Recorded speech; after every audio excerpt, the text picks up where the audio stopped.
Well, I think there is, of course, there is a relation between biology and my work, but it's more like the evolutionary part. It's not that I look at animals and try to copy what they have in there. It's more that I want also to make new animals and don't want to copy what's already there. So I really would like to have a new evolution process on the beach.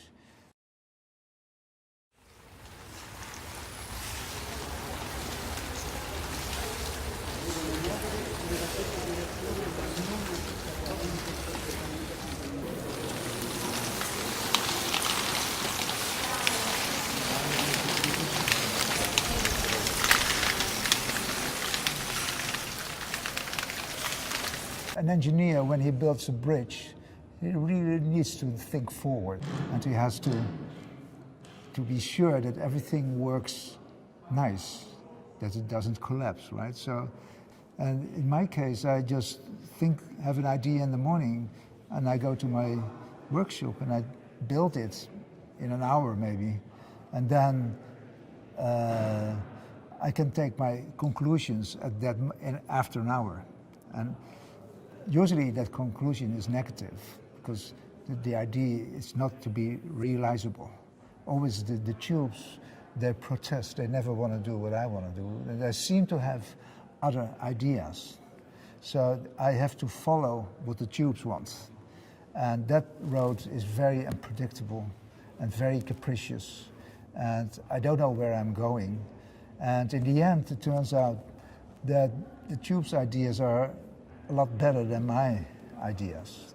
I think it's a real evolutionary process. It's not something what you could call intellectual design. We have a lot of mutants, a lot of disappointments, lots of things which don't work, but somehow it moves in a way which is natural to the tubes and natural to the environmental things like the wind and the sand on the beach. Also, at the end of the process, I'm surprised myself how beautiful the beast became, because I was not really working on beauty when I was making them. I forgot all about beauty or things. I just wanted to make it work. And I think that's also thanks to the tubes that they take the right decisions to make it beautiful. It's also hard to mention an animal which is not fascinating to look at. I mean, when you look at an animal walking or look at anything which is a result of evolution, you somehow read the millions of years which it went through to become that shape, and that somehow reflects to our sense of beauty. And that's so I think I didn't make beautiful animals, it just they made themselves.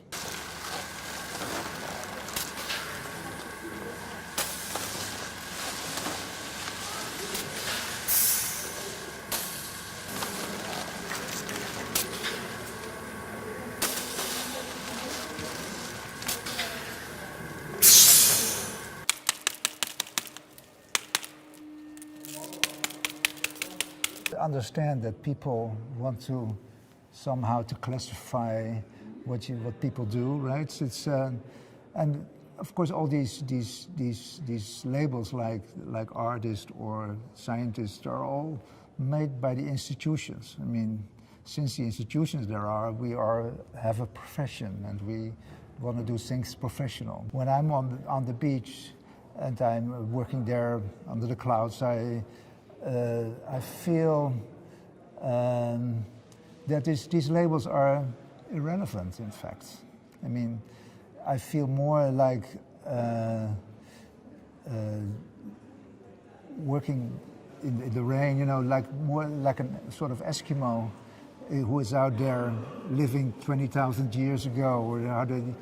And so time and place is not really relevant anymore.